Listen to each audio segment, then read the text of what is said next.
Every Wednesday, William Henry's Revelations bring you a powerful half hour of information at the cutting edge of reality.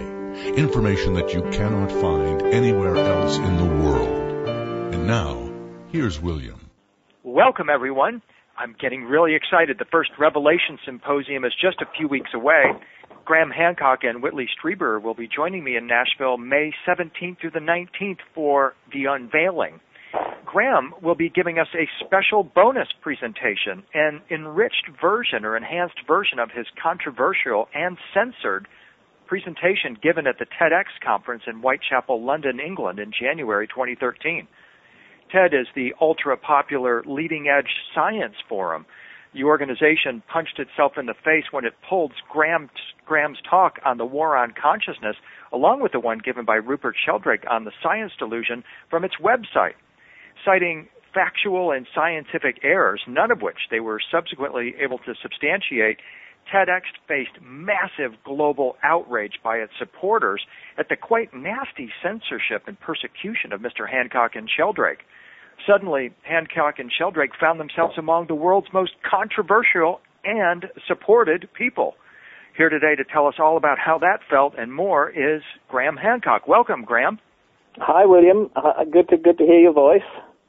Thank you for coming back on Revelations. We spoke on February 20th on Revelations, and we discussed your TEDx talk. Then it seems all hell broke loose. Walk us through what happened.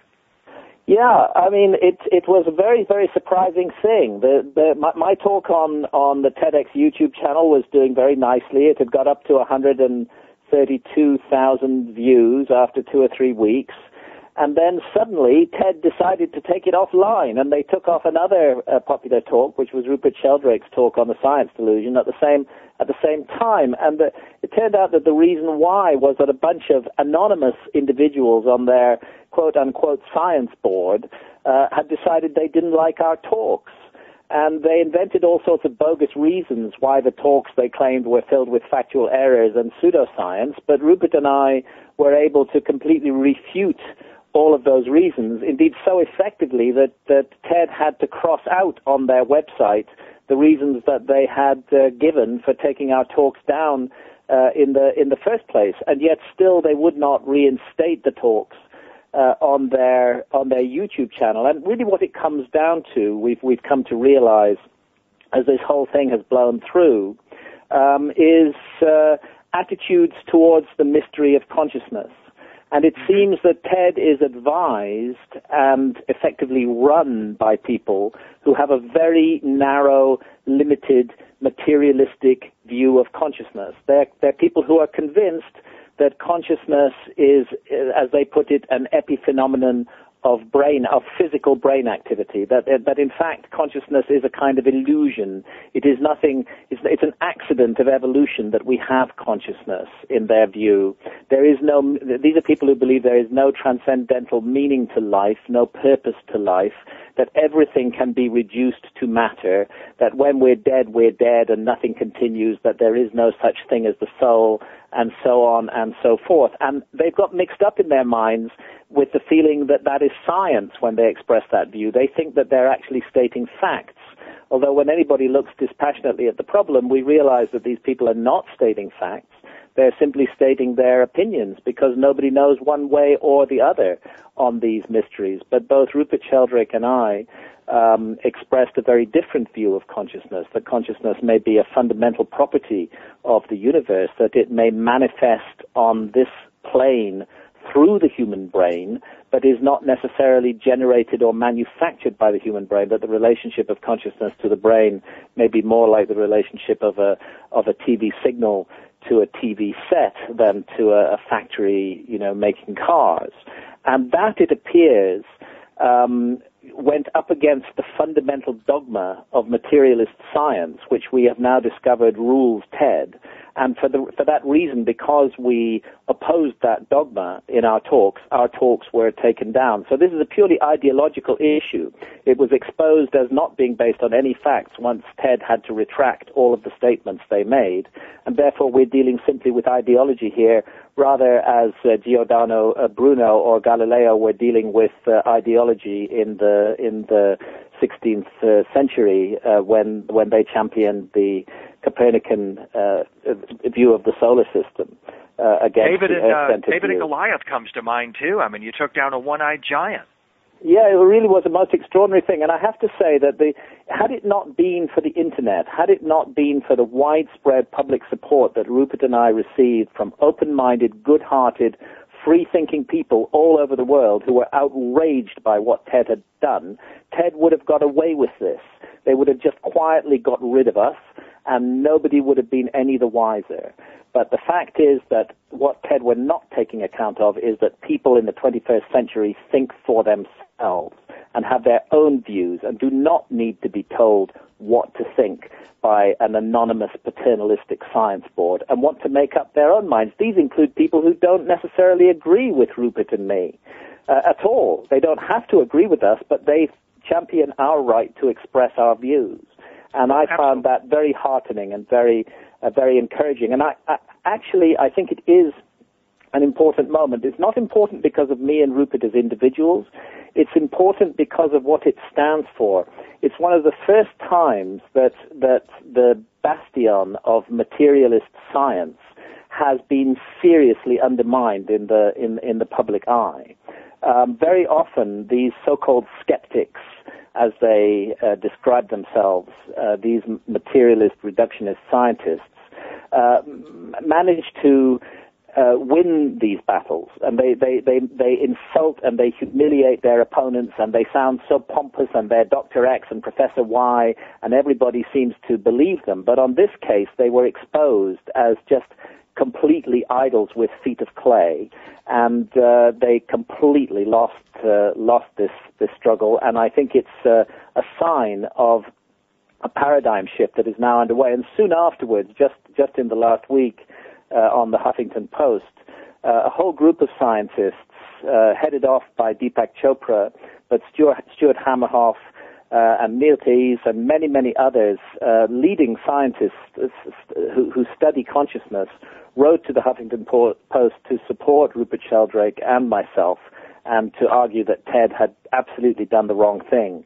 in taking these talks offline, and that nobody knows what consciousness is. Consciousness is a huge mystery, and it's absurd and outrageous and arrogant for TED to claim that there can only be one view of consciousness, and that it's time we explored this mystery of consciousness with an open mind, because at the end of the day, consciousness is all we have. Consciousness is what we are as human beings. It is our most precious, most intimate part of ourselves, and we cannot accept rules and regulations on what we are to explore and what we are to experience and how we are to understand our own consciousness. That's a matter for each individual to decide.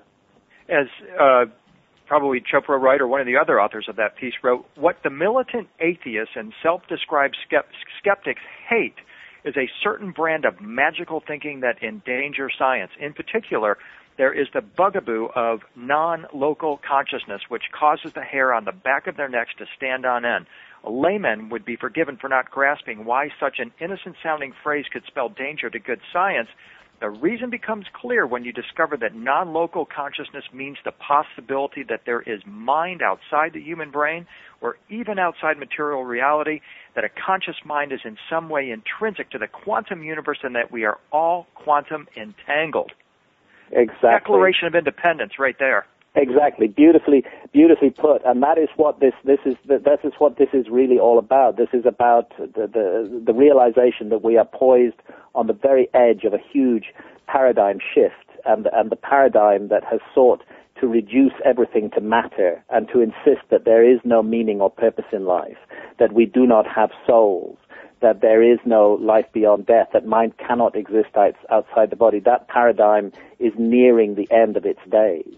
And it is fighting a desperate rearguard struggle, using all kinds of dirty tricks to stay in control. And that's what we got a glimpse of in this TED controversy. And that's what the global public got a glimpse of. And they saw the skull behind the smiling face of TED, and realized that what's going on here is a kind of bizarre, ugly attempt at mind control. So what is it about visionary states of consciousness, Graham, and in the potential healing effects of sacred plants on that drives some people so crazy like this? What is it?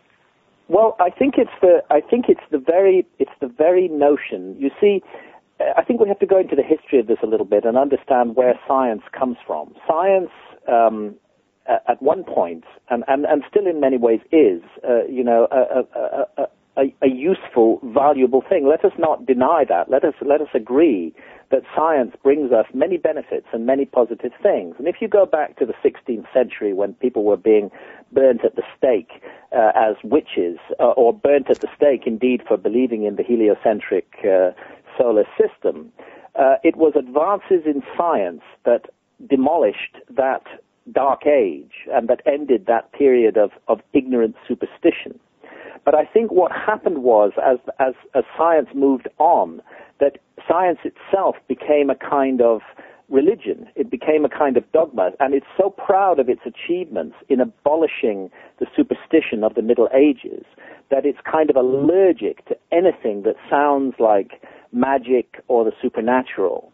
And it just can't bear it, and it threatens its fundamental existence. So just as the Church, the dogma of the Inquisition was threatened by science in the 17th century, so science today is threatened by non-local views of consciousness, because that is really the key to the whole matter. Once science is obliged to accept that consciousness may not be generated by the brain, but rather mediated by the brain, then we come open to all kinds of issues like telepathy, like encounters with non-physical intelligences, which people are reporting more and more. These kind of encounters, the near-death experience, the notion that one may be clinically dead and yet continue to have experiences.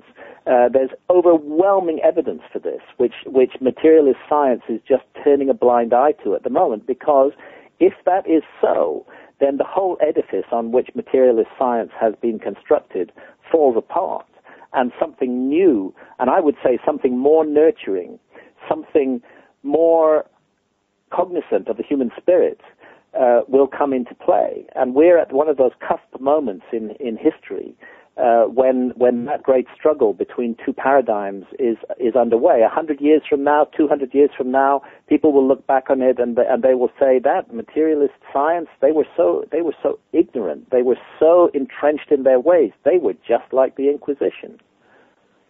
And 100 years from now, Graham, I mean, they might look back and say, yeah, that Hancock and Sheldrake, those two, they led the final battle that really opened things up. I mean, that seems like a real possibility here. Well, I think we were an inadvertent trigger for something that was waiting to explode. Like I say, this is not about us. It's about it's about the bigger debate in ideas that lies at the root of this, and fundamentally, what is the nature of this mysterious thing called reality and this mysterious thing called consciousness, and what are we really doing here, incarnated in human bodies on this planet, having the human experience, being alive? What does all this mean? These are the big questions. These are the questions that really matter, and these are the questions that materialist science has dismissed for too long. And I do think there is a new awakening of consciousness all over the world today, and it is driven by precisely these issues. And it's about the heart, too, isn't it, Graham? I mean, science is turning its blind eye, but it's also got a cold heart, and that's also integral here, isn't it? Definitely. This is a very heart-centered matter. This is in the equations of science, love has no place. In the equations of materialist science, love, like consciousness, is just an epiphenomenon of brain activity. It has, according to materialist science, no meaning whatsoever. And yet we know as we live our lives that love can transform the world, and it can transform the meaning of existence. So what we're opening up to as we step away from the materialist paradigm is a whole new range of heart-centered possibilities. In which love comes to the fore and becomes the great force in the universe that will lead us forward into something so much better than the quagmire in which we've been enmeshed for so long. And, again, I don't want to put down science, and I believe there's a place for science, and I believe there's a powerful place for the scientific method.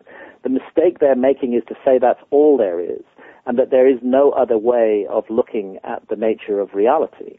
What we need as we move forward is a way of thinking that combines both. That uses science as it has evolved over the last 300 years for dealing with material problems in the material realm, but recognizes that there are other realms beyond the material realm and other issues beyond the issue of matter, which are of fundamental importance to the human spirit.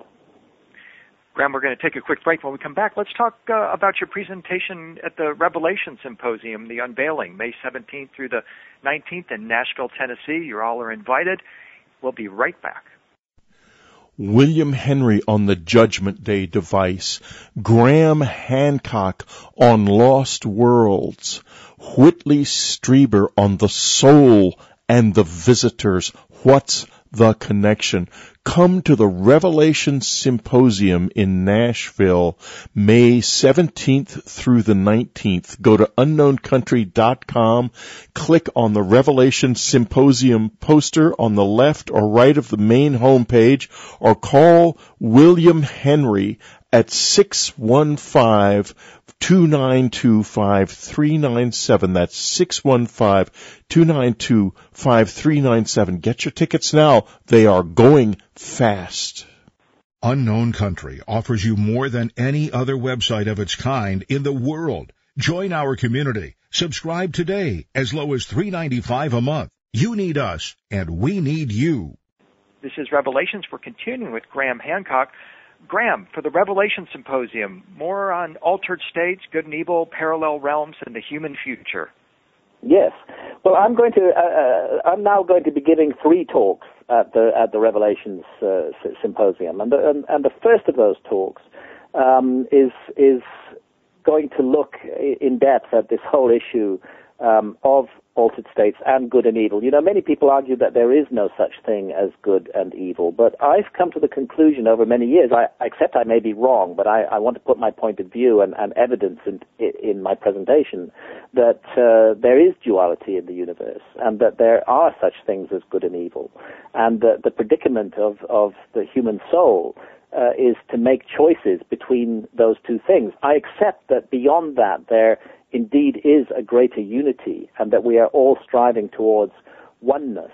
But I also think that duality is part of the teaching system of this physical incarnation. If we did not have to choose between dark and light, between good and evil, if we did not have to make those choices and take responsibility for those choices, then our ability to learn and to grow and to develop as souls incarnated in a human body would be severely limited. So I think these are important issues to discuss, and I have evidence and I have thoughts that I want to put forward to the audience on this. And I want to touch on the whole issue of Gnosticism. The Gnostics were an ancient religious system which overlapped with the beginnings of Christianity. Indeed, many would argue that the true Christians, the first Christians, were Gnostics, but that later a much more literal sect embodied in the Roman Catholic Church stepped in and began to persecute and burn the Gnostics at the stake, because the Gnostics did not believe in the power of a priesthood or of an authoritarian figure. They believed in direct divine revelation, achieved undoubtedly in altered states of consciousness, in trance states, and they also believed that human beings are sparks of divinity incarnated in matter, and that immense forces are at work in the universe, both good and evil. On the good side, helping us to realize the divinity within ourselves, and you might call those forces angels. But on the negative side, doing everything possible to suppress the human spirit and prevent us from achieving the divinity within ourselves. And the Gnostics called those forces archons. And I believe that both forces are at work, have been at work throughout human history, and are at work in the world today. And I strongly identify the power of the state, the power of the big centralized, organized religions, and the power of the big corporations as what I would call archonic forces, which are operating to minimize and deny the divinity in man. And we can see this playing out throughout human history. One example that I'll give in my talk is the tragic story of the Cathars in southern France in the 12th and 13th century, who were practiced a form of Gnostic Christianity, and who were subjected to the most horrific ethnic cleansing by the Catholic Church and the French king. Horrendous massacres took place, burnings at the stake, and all of this done apparently in the name of God. And what the Gnostics said is that a God who demands that kind of behavior is no God at all. And they argued, controversially, that the entity that is called God by the Catholic Church is not a God at all, but is in fact a demon who has persuaded mankind to believe that he is God. Now, this is the very hot potato, of course, and one can understand the tremendous emotions that were aroused by Gnosticism for expressing such ideas. But I think today in the 21st century, we need to look at such ideas and consider them and consider how they might be playing out in our world today. So my talk will look into all of that, and also into contacts in altered states of consciousness with non-physical entities, which might be construed as aliens in one period of history, or might be construed as fairies and elves, or demons and angels in another period of history. So it's going to be quite a wide-ranging talk. That'll be my first talk. The second talk, I'm right now deeply embroiled in creating a sequel to what is probably my best-known book, which is Fingerprints of the Gods. The book that I published, Fingerprints of the Gods, in 1995, and it argues the case for a great lost civilization of prehistoric antiquity that was destroyed in a cataclysm, a global cataclysm at the end of the last ice age. And now, 20 years later, I have gathered a huge amount of new evidence in support of that original hypothesis. There was enormous amount of academic attacks on Fingerprints of the Gods and on me personally for proposing that the model of history might be wrong and that we might have lost a hugely important episode of human civilization. But quietly over the last 20 years, I've been working away on this problem and accumulating more and more evidence, and I feel the time is right now to bring that evidence before the public. And it's a work in progress, but I'm going to be presenting to the audience in Nashville some of my new findings in this field and some of the reasons why I believe the case for a lost civilization is stronger today than it has ever been before. So that's my second major talk. And then the third talk will be the shorter one, which will be, as you said at the beginning, an enriched and slightly extended version of that controversial TEDx talk that was censored a month or two ago. You're just carrying the energy of the unveiling right now, Graham. I mean, you're the man. You've been doing this for decades, and now it's like, okay, it's like suddenly you pressed the elevator button a while ago, and we're certainly elevated. You've had a big voice for a while, but now the stage is bigger, the voice is bigger, and I'm really happy for you. Thank you, William. Thank you. And you know what's great is just I love this word unveiling, because that's what's happening all around the world. The veils are being stripped away. People are waking up in every land, in every country, in every continent, and recognizing our fundamental shared humanity, regardless of the nations into which we are born, regardless of race, color, or creed, recognizing our fundamental shared humanity and the shared blessing of consciousness, and moving forward, striving with goodwill in a heart-centered way to make a better world for humans to learn and grow and develop in. The unveiling will take place in Nashville, May 17th through 19th. Tickets are available at unknowncountry.com. Graham, it's going to be great to have you in Nashville. You are a huge inspiration. Your book, Talisman, Sacred City, Secret Faith, written with Robert Bauval. Love that material about Masons and alchemists and how they transmit knowledge from antiquity through sacred architecture. And what a lot of people don't realize is that Nashville is one of these cities of secrets, one of these talismanic cities. Mercury flies high above the city's oldest hotel, Union Station Hotel. It's known as Music City, Tone Town, Twang Town, Wine, Wine, Cry, Cry. But beyond that, beyond the music aspect of it, being the country music capital of the world, we're also the buckle of the Bible Belt.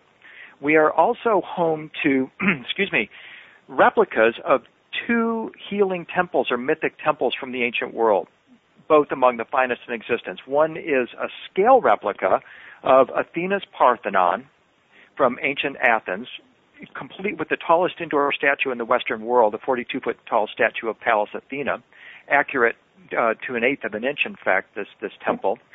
We've also got a 2,200-foot-long magician's rod that is laid out and growing at the base of our state capitol. Each of the 7 chakras are marked with appropriate symbolism here, all by chance. And the layout of this place, Graham, it's a virtual duplicate of mystic Mount Meru, the cosmic axis. I put it side by side with a diagram from a 2nd century Chinese manuscript of Meru. You can't hardly tell them apart. They're virtually amazing. How amazing. This is going to be my first visit to Nashville, and I can't wait. And you have to show me all this stuff, William.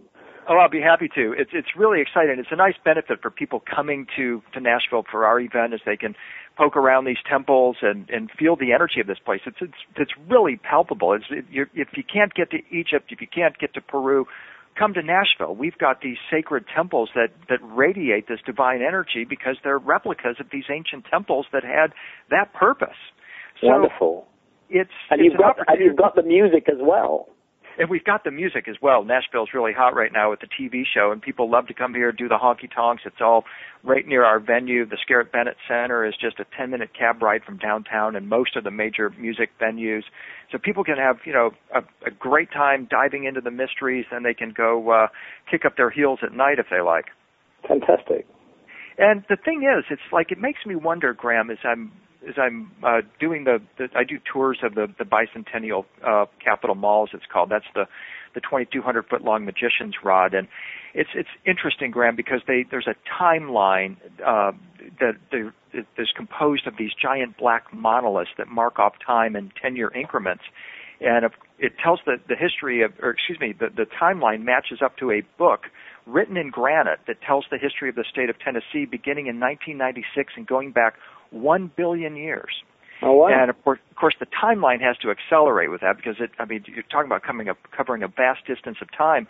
But there's one leap in particular that always intrigues people. The timeline jumps from 1766 to 1600 AD to 10,000 BC.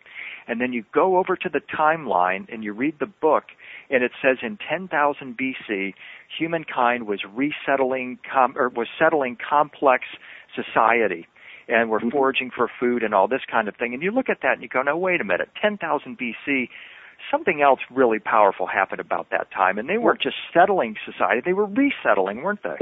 Exactly. They were resettling. Indeed, this is exactly the theme of the sequel to Fingerprints of the Gods, because we know what the cataclysm was now.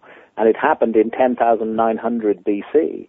And by 10,000 BC, the survivors and the descendants of the survivors of that cataclysm were seeking all over the world to reestablish civilization, and that's why we find these traces and these memories of a lost golden age. It was for real, and that's exactly the time frame of it. It's intriguing.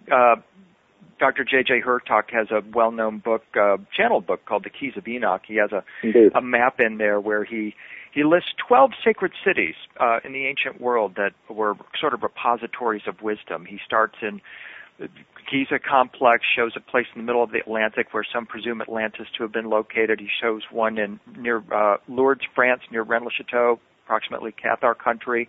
He's got one in China, the Philippines, Oak Island, Nova Scotia, Victoria, British Columbia. And then he shows 2 locations that he said are going to become kind of the hot centers when all the millennial awakening happens. One is in the Four Corners area of the U.S. The other, he says, is in the southeastern part of the U.S., running on a corridor from Lexington, Kentucky to Nashville, Tennessee. And Hancock came here in 1999 and said, well, it's actually Nashville is the place. And so it makes me wonder, as I think about resettling the civilization after 10,000 BC, what do you think of those stories about priesthoods knowing of, or individuals, maybe prophets, knowing of the impending cataclysm, secreting the knowledge or relics, artifacts of that civilization in various repositories around the planet, the possibility that people know where those repositories are? I think it's for sure. I think the chain of hidden wisdom has been unbroken, sometimes very stretched out, sometimes very thin, but unbroken. And when the time is right, these repositories will come forth, and they will help us to understand and know who we are and what we're doing here. Well, from May 17th to May 19th, folks, Nashville, Tennessee will be that repository unveiled, with Graham Hancock, Whitley Strieber, William Henry, as well as Ann Strieber and my wife Claire offering a special presentation as well. It's going to be a weekend for the history books. You're all invited. Please come over to unknowncountry.com, get your ticket. You won't want to miss the unveiling. And Graham, I can't wait to host you in Nashville. We're all so excited to have you here. And gosh, congratulations again on all the work that you're doing, whether it's taking down the one-eyed giant or just helping us to wake up. It's phenomenal work that you're doing. Thank you, William. I'm so much looking forward to Nashville. Look forward to seeing you there. And safe travels here, and we'll see everybody in Nashville May 17th through the 19th. This is Revelations. Thank you for listening. Attending a William Henry presentation is unforgettable. Keep up with his schedule at williamhenry.net. You've been listening to William Henry's Revelations on Dreamland Radio. Next Wednesday, another cutting-edge revelation from William Henry.